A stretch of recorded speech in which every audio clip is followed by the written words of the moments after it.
Olá, bom dia a todos. Eu sou José Rosa, este é o canal Zé Educando. Estamos aqui numa sexta-feira para mostrar mais um vídeo para vocês. Hoje, diferente do que eu faço toda sexta, que é mostrar um livro, na verdade, né, que a gente chamou de Sextou com Livros. Hoje eu não vou mostrar um livro, nem dois livros, às vezes eu mostro mais de um, mas eu vou mostrar uma reportagem de uma revista muito bacana. O livro eu não vou mostrar porque eu estou lendo dois livros simultaneamente e realmente não consegui terminar nenhum dos dois para mostrar para vocês nessa sexta, né? Na próxima eu mostro.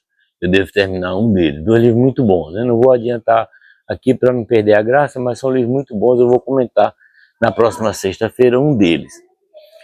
Mas a revista que eu estou me referindo é a Super Interessante. Essa revista é muito bacana. Eu acho que é a melhor que tem aqui no país, né? E essa edição de fevereiro de 2026 agora, no mês passado, tá especial, sabe? Eu digo especial porque tem uns artigos muito bons. E tem um que é extremamente atual, sabe? Desse mundo que a gente está vivendo, e o título dele é assim, ó, As Raízes do Imperialismo dos Estados Unidos. Então, óbvio, não é um livro, é uma reportagem de 6 páginas, né? Mas eu faço questão de colocar aqui nesse vídeo de hoje, porque além dela ser bastante atual, ela traz um resgate histórico dos Estados Unidos para a gente entender, né? Quem não conhece, quem não lê, eu li um pouco sobre a história dos Estados Unidos já em vários livros, até direto, eu li um livro só sobre a guerra civil dos Estados Unidos quando eu estava estudando inglês. Ainda na minha adolescência, juventude, eu li o livro em inglês, achei fantástico. Eu li outros livros já de história dos Estados Unidos, inclusive atravessado um pouco, né, às vezes aberto da América Latina, de Eduardo Galeano, e outros livros que falam sobre a história dos Estados Unidos, né? Mas para a gente entender o que está acontecendo hoje, é importante a gente ler esse tipo de coisa, inclusive um artigo desse, que apesar de ser pequeno, ele tem uma certa profundidade, vocês vão ver. Então eu vou ler aqui esse artigo e na chamada dele diz assim, só para vocês terem ideia como realmente é estimulante para quem gosta sobretudo de história, né? E de saber um pouco mais do que está além desse negócio de fake news, essa maluquice aí de rede social e tudo, que só, a maioria, acho que é 70, sei lá quantos por cento, 80%, dependendo da rede, do contexto, é tudo fake, né? Mas aqui é um pouco mais, a gente dá um pouco mais de credibilidade, porque cita pesquisas, né? Pesquisas universitárias, né? As fontes aqui são interessantíssimas, né? Então esse artigo, a chamada dele, diz assim, a conquista de territórios no século XIX, a influência da América Latina e as vontades de Donald Trump. Entenda as ideias, as guerras e os interesses que sustentaram o processo de formação dos Estados Unidos. E como isso ajuda a explicar as intervenções externas e as ameaças que estão ocorrendo agora. Então veja como é bastante atual, né? Pedir desculpa aqui porque eu estou gravando numa área de lazer aqui do nosso condomínio. E tem uma galera jogando bola ali atrás das crianças, então de vez em quando vão ouvir um barulho de criança e de bola batendo, né? Mas faz parte também do jogo dos vídeos, né? Hoje não deu para gravar na praia, que é o melhor cenário, estou gravando aqui. Então olha que coisa interessante nele, começa aqui. Bom, o artigo é ricamente ilustrado, né? Vou ver se eu consigo colocar algumas ilustrações aqui para que vocês vejam e concordem comigo. Desculpa, ele começa dizendo assim, ó. Virou cena rotineira. Você mal tomou café da manhã e Trump já apareceu no noticiário internacional. Ele sequestrou o presidente de outro país, disse que vai tomar a Groenlândia de um jeito ou de outro, ameaçou usar a força militar contra o México para resolver o problema das drogas e sugeriu que o Canadá poderia se tornar o 51º estado dos Estados Unidos. Tudo uma maluquice, né, gente? Mas é assim que ele começa esse artigo. E diz assim, ó, ainda não está claro, deixa eu falar o autor do artigo, né? Me perdoem aí, deixa eu achar ele aqui. O texto é de Luísa Lopes, o design é de Caroline Aranha e a edição de Rafael Botaglia, um dos editores aqui da Super Interessante. Então ele diz assim, ó, ainda não está claro se Trump pretende levar esses e outros planos adiante, mas tratá-los apenas como um delírio retórico parece cada vez mais arriscado. Afinal, essa postura não começou com ele, aí é que vem a história. Há mais de um século, os Estados Unidos, que se portam como xerifes da geopolítica global, ditando regras, redefinindo fronteiras, interferindo no destino de outras nações. É um país que gasta trilhões de dólares por ano para manter a sua esfera de influência econômica, cultural e militar pelo globo. Hoje, os Estados Unidos contam com 5 territórios não incorporados, além de 9 ilhas desabitadas.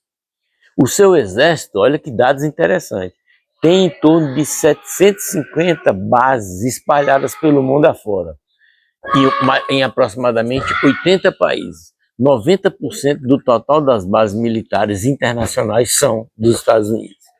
Mas, afinal, como uma ex-colônia britânica, fundada em oposição ao imperialismo europeu e apresentada ao mundo como a República da Democracia, tornou-se ela própria uma nação imperialista. Então isso é só a introdução do artigo. Veja como é interessante, né? Por isso que eu faço questão de gravar este vídeo, para ficar aqui para quem quiser compartilhar isso aí depois, que vale a pena. Porque, como eu disse, é base científica, né? Estudos sérios, né? Pesquisa séria que a autora fez para redigir esse artigo. Então, primeiro, escolhidos por Deus. Olha, nessa religião aqui, coisa interessante. As 13 colônias britânicas na América do Norte nasceram em meio a brigas religiosas que sacudiam a Europa. No início do século XVII, a Inglaterra ainda digeria a reforma protestante e os conflitos após a criação da Igreja Anglicana. Sem espaço dentro da religião oficial da coroa, grupos de protestantes puritanos atravessaram o Atlântico em busca de identidade para praticar a sua fé. Influenciados por um ramo do protestantismo conhecido como calvinismo, esses imigrantes acreditavam na predestinação e se viam como um povo escolhido. A possibilidade de viver sua religião sem restrições na América foi interpretada como prova de que a ocupação do território seria um destino manifesto, determinado por Deus. Que coisa interessante, né? A força da religião, né? Em 1776, as colônias romperam com o domínio britânico e desde o início o projeto nacional esteve ligado à expansão territorial. Olha que coisa, a origem, né? Ao se enxergarem como portadores de valores religiosos e políticos superiores, os recém-independentes passaram a entender que o seu modo de sociedade deveria se espalhar. A ocupação de novas terras, claro, trazia benefícios econômicos e políticos, com mais espaço para plantação e rotas comerciais, e força para peitar os europeus, mas era também um dever moral e religioso, né? Mas faltou combinar com os nativos, né? Os índios, né? A ocupação dessas terras destruiu o modo de vida de povos originários, cuja população caiu de algo entre 5 e 10 milhões, né? Pelo menos aqui na América do Sul eram 10 milhões. Antes da colonização europeia, para menos de 250 mil no final do século XIX. Veja que coisa, né? Aí o segundo item que ele coloca aqui, o terceiro, né? América para estadunidenses. Aí diz assim, em 1814, após as guerras napoleônicas, as potências europeias se reuniram no Congresso de Viena, o famoso Congresso de Viena. O objetivo era restaurar as monarquias derrubadas pelas revoluções liberais e conter qualquer onda de instabilidade. Os Estados Unidos interpretaram esse movimento como uma ameaça à sua crescente soberania na América. Se Portugal e Espanha se fortalecessem, poderia ser o fim de sua esfera de influência no continente, ou seja, os americanos já com medo naquele tempo. Em 1823, o presidente James Monroe avisou ao Congresso que qualquer tentativa de intervenção europeia nas Américas seria tratada como uma agressão direta aos Estados Unidos. Em troca, o país prometia não intervir nos conflitos internos da Europa. Nascia ali a doutrina Monroe, a famosa doutrina Monroe que a gente estuda no livro, né, de história. O discurso agradou aos países latino-americanos recém-independentes. Em busca de reconhecimento internacional, eles viram com bons olhos a ideia de uma América para os americanos. O Brasil é um exemplo. Tornou-se independente em 1822, como nós sabemos, na verdade foi em 1823, já falei muito sobre isso aqui, a independência na Bahia, né? E foi reconhecido pelos Estados Unidos em 1824, um gesto comemorado por Dom Pedro I, imperador na época, né? A alegria, porém, durou pouco. Na prática, a doutrina Monroe legitimou a expansão territorial e a interferência dos assuntos do continente. Monroe, diga-se, não era puritano. A sua política não teve motivações religiosas, foi geopolítica agressiva. que deixaria qualquer jogador de war irritado. Em 1846, durante o governo de James Polk, os Estados Unidos entraram em guerra contra o México. Olha só a expansão, o expansionismo começou aí. Após 2 anos de conflito, anexaram 1,3 quilômetros quadrados de território mexicano, aproximadamente 55% do país. Ou seja, o México era o dobro do que tinha hoje, né? Pasmem vocês, se não souberem disso. Pouco queria mais o presidente dos Estados Unidos, né? Só que aplicar a doutrina não era tão simples. Na época, os Estados Unidos eram uma nação frágil, desigual e profundamente dividida entre estados da região norte, industrial e baseada em trabalho assalariado, defensora de um Estado federal forte e da expansão territorial como motor de crescimento, e a região sul, agrária e escravagista, dominada por grandes proprietários de terra, né? E avessa a qualquer mudança que ameaçasse o equilíbrio político entre os dois modelos socioeconômicos do país. A tensão explodiu, foi tão forte que em 1860, após a eleição de Abraham Lincoln, o país entrou na Guerra Civil, a famosa Guerra Civil Americana, nos Estados Unidos. A vitória do Norte preservou a unidade nacional, fortaleceu o governo federal e abriu caminho para uma industrialização acelerada que ocorreu na segunda metade do século XIX, né? Apoiada na integração do mercado interno, das ferrovias e do acúmulo de capital, que já começou forte ali, naquela época, no século XIX ainda. República Imperial, aí vem o próximo item desse artigo, que é interessantíssimo também. Diz assim: no final do século XIX, a bola da vez era o Pacífico e o Caribe, regiões estratégicas para comércio e projeção naval. Faltava só um pretexto que tornasse a intervenção dos Estados Unidos politicamente aceitável. Ele surgiu em 1898, final do século XIX, quando o encouraçado USS Maine explodiu no porto de Havana, em Cuba. A causa nunca foi comprovada, mas a imprensa norte-americana rapidamente atribuiu a culpa à Espanha. A narrativa ganhou força ao ser apresentada como uma cruzada pela liberação dos cubanos do domínio colonial. Com a opinião pública inflamada, os Estados Unidos entraram na guerra hispano-americana. O conflito durou poucos meses e terminou com a vitória norte-americana, impondo aos espanhóis a perda de seus principais territórios ultramarinos. Olha só, o expansionismo norte-americano já forte naquela época. Cuba tornou-se formalmente independente, mas sob tutela dos Estados Unidos. A gente sabe disso, né? Quem estudou a história cubana, como eu, sabe bastante disso. Que, graças a um tratado, assegurou a intervenção militar que durou até 1902. Porto Rico e Cuba se libertou, né? Porto Rico virou território não incorporado, pertence aos Estados Unidos, mas não é um Estado, até hoje. Os seus habitantes, apesar de serem considerados cidadãos do país, não têm os mesmos direitos políticos do continente. Eles não votam para presidente, por exemplo. Quem for nascer em Porto Rico não vota para presidente dos Estados Unidos, né? No Pacífico, as Filipinas, Guam e Haiti passaram ao controle norte-americano. Olha só, mais três territórios que passaram ao governo norte-americano. Para muitos especialistas, foi aí que os Estados Unidos se tornaram uma potência imperial. Em termos históricos, imperialismo é a denominação exercida por um país sobre outro, econômica, política, militar ou culturalmente, em benefício de interesses estratégicos da nação dominante, no caso dos Estados Unidos, óbvio, né? Outros pesquisadores, porém, defendem que esse traço está na raiz. Eles estão em guerra desde o início. Primeiro contra os povos indígenas, depois contra o povo latino. Em menos de 100 anos após a fundação, o país já havia multiplicado seu território por 11, ou seja, os Estados Unidos, desde a sua fundação em 1776, né, o famoso 2 de julho, que é comemorado até hoje por lá, multiplicou por 11 o tamanho do seu estado. Veja bem, né? Isso é pesquisa de um professor chamado Sim Purdy, professor de História da USP, né? Mais um item chamado O Grande Porrete. Diz assim, ó, em 1944, o presidente Theodore Roosevelt apresentou uma releitura da doutrina Monroe. Olha só que interessante, no início do século XX, né? Ele dizia que os Estados Unidos tinham direito de intervir nos assuntos internos de países latino-americanos, sempre que identificassem desordem crônica, em violações graves das normas internacionais.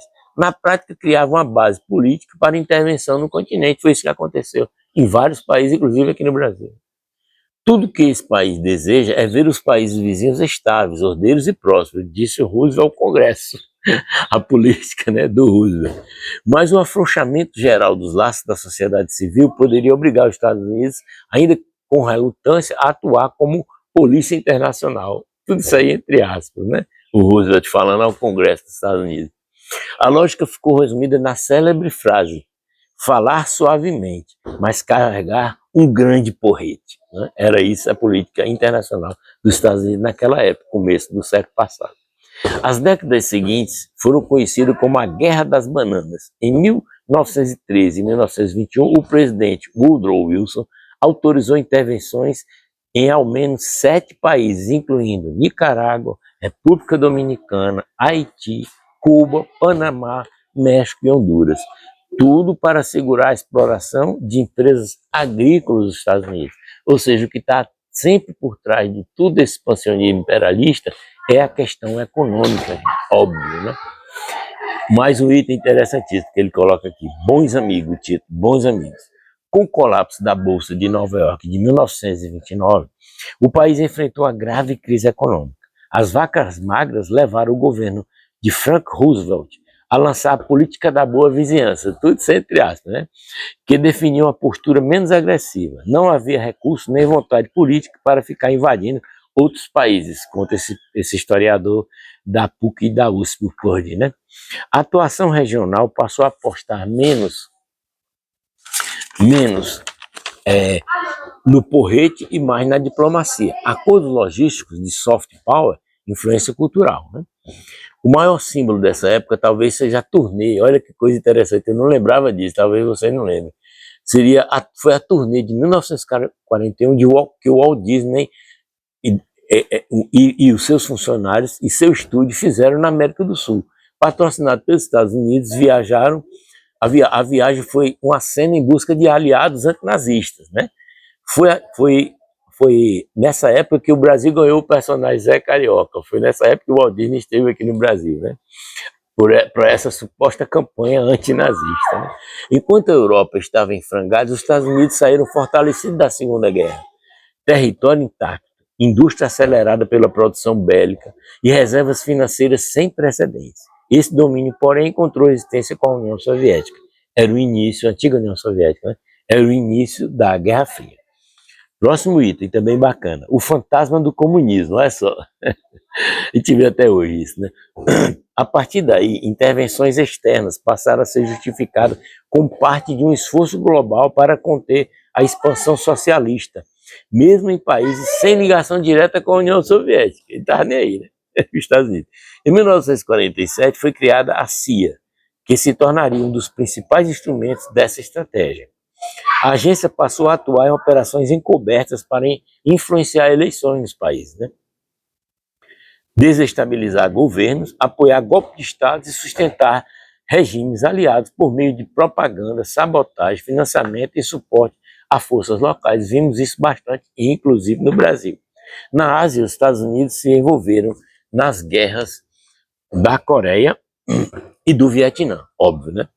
Além de operações no Camboja e no Laos. No Irã, fomentou a derrubada do primeiro-ministro Mohamed Mossadegh, desde aquela época. Olha só, já interviu no Irã para derrubar o primeiro-ministro. Na América Latina, o Washington interferiu em todos os países. No Brasil, o caso mais emblemático foi a Operação Brother Sun, em 1964, a época da ditadura, quando deram apoio logístico e militar ao golpe que instituiu a ditadura no Brasil. Todos nós sabemos disso, né? O poder militar também foi usado para fazer pressão. Em 1962, os Estados Unidos impuseram o bloqueio naval a Cuba, após a instalação dos mísseis soviéticos na ilha, né? Época de Fidel Castro, no auge de Fidel.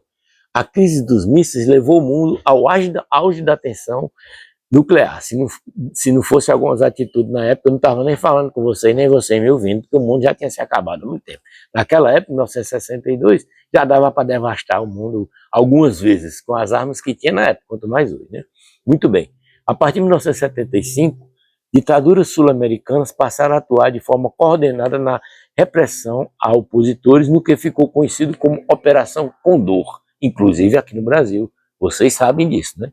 O respaldo norte-americano ficou evidente em registro da própria CIA, que descreveram a iniciativa como uma operação regional contra o terrorismo e a subversão, entre aspas, né? Era a desculpa, né? Em 1989, a queda do Muro de Berlim marcou o fim da Guerra Fria. Sem um rival à altura, os Estados Unidos tiveram que recalcular a rota novamente, agora como justificar intervenções internacionais? Vamos chegar ao dia de hoje, terminando esse belo artigo aqui, para a gente entender o que é que está acontecendo, né, no mundo hoje, né, nessas guerras todas aí. A saída, então, que os Estados Unidos teve foi tentativa de restaurar a ordem, entre aspas, né? Combater o crime transnacional, entre aspas, tudo entre aspas, promover os direitos humanos, tudo entre aspas, ou defender a civilização ocidental, diz Augusto Rinaldi, professor de Relações Internacionais da PUC da PUC de São Paulo. Segundo Rinaldi, esse discurso ajuda a convencer a população norte-americana de que as decisões polêmicas não seriam apenas de interesse dos Estados Unidos, mas necessárias, porque o país teria um papel especial no mundo. Olha que coisa interessante, né? Isso ecoa como que vimos no começo do texto. Desde o início, os Estados Unidos se veem como uma nação singular. A ideia se enraizou na identidade nacional dos Estados Unidos, né, e atravessou toda a política externa. Nunca podemos duvidar da força da memória histórica, ressalta Luiz Estevam, professor de História da América da Unicamp. Nunca podemos duvidar da força da memória histórica, é verdade. O penúltimo item, guerra ao terror, diz assim: após os ataques de 11 de setembro, outro marco, né, no governo de George W. Bush, tomou forma a guerra do terror, guerra ao terror, na verdade, né, que tratou o terrorismo como ameaça global e permanente. Foi usado como justificativa para intervenções preventivas. O primeiro alvo foi Osama Bin Laden, suposto mentor de ataques. Ele próprio assumiu a responsabilidade do ato somente em 2004. Em outubro de 2001, tropas norte-americanas invadiram o Afeganistão, então governado pelo Talibã.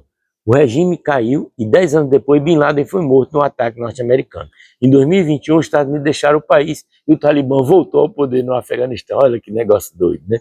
Inclusive até hoje está no poder no Talibã, os talibãs no Afeganistão.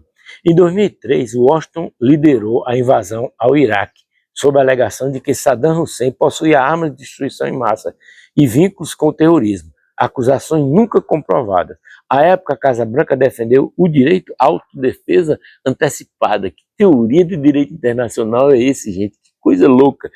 Direito à autodefesa antecipada. E tudo foi comprovado, né, depois, que não tinha nenhuma arma de destruição em massa. Saddam Hussein foi morto e acabou a conversa, né? Muito bem.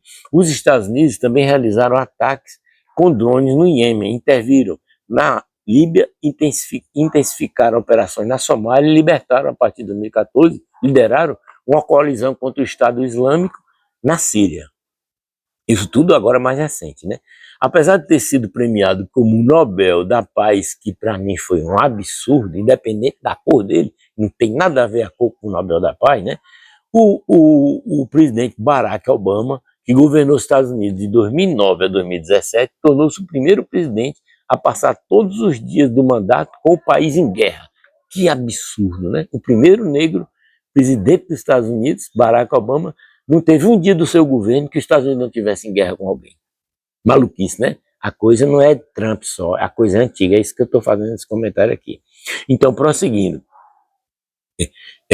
Isso mostra que quando o assunto é política externa dos Estados Unidos, pouco importa se o governo é republicano, se o governo é democrata, se o presidente é branco ou se o presidente é negro, né? Eu acrescentei isso aí. Muito bem, para finalizar o artigo e esse vídeo, que está um pouco longo, mas mesmo perdoar, mas não tem como, porque é muito bacana esse artigo e atualíssimo. Já vamos aqui com mais de 20 minutos, né, de vídeo. Então, para fechar, diz assim: Império Decadente, uma pergunta, né? O questionamento que ela faz aqui, a moça que redigiu esse texto, diz assim, ó: Donald Trump, Império Decadente, Donald Trump herdou a tradição de intervenções e a levou a um novo patamar, sobretudo em seu segundo mandato agora. Em dezembro de 2025, ele anunciou uma nova estratégia de segurança nacional, que incorpora um corolário Trump à doutrina Monroe. Veja bem, a doutrina Monroe já era pesada, agora vem um corolário Trump. Os Estados Unidos jamais permitirão que potências estrangeiras roubem nosso povo e nos expulsem de nosso próprio hemisfério, disse o republicano. As palavras de doido de Trump. Eu chamo ele de doido de Trump, me perdoe. Eu não consigo chamar Trump, nem escrever. Chamar eu chamo como eu chamo aqui, mas escrever, para mim é só doido de Trump. Tem que botar um doido antes, né? Muito bem, finalizando. É uma subida de tom que não vem do nada. Os Estados Unidos seguem como a maior economia do mundo, mantêm a supremacia militar, lideram áreas-chave de tecnologia e controlam o dólar, mas já não mandam sozinhos. A ascensão econômica da China vem limitando a margem de manobra norte-americana, e não é de agora. Eu já coloquei isso algumas vezes, em alguns textos que eu escrevi no meu blog, sobre a questão da China, que na verdade ela já vem tomando a dianteira do mundo há algumas décadas, e desde o século passado, né? Há pelo menos as duas últimas décadas do século passado. Então, conclui assim o artigo: o desprezo e o desmonte das instituições internacionais e a opção por política de força reflete a incapacidade dos Estados Unidos de ditar o jogo como faziam antigamente, diz esse professor Rinaldi, aqui da PUC, São Paulo. A captura do presidente Nicolás Maduro e sua esposa Cília Flores ilustra isso. A Venezuela, dona das maiores reservas de petróleo do mundo, está cada vez mais integrada à órbita chinesa. A justificativa oficial não hesita, envolve o controle de recursos naturais e a abertura do mercado para empresas dos Estados Unidos, que é o que está acontecendo, né? Para Purdy, esse professor citado também nesse artigo, trata-se de um império em decadência. Não há como prever até quando os Estados Unidos conseguirão sustentar esse papel, mas os sinais de desgaste são claros.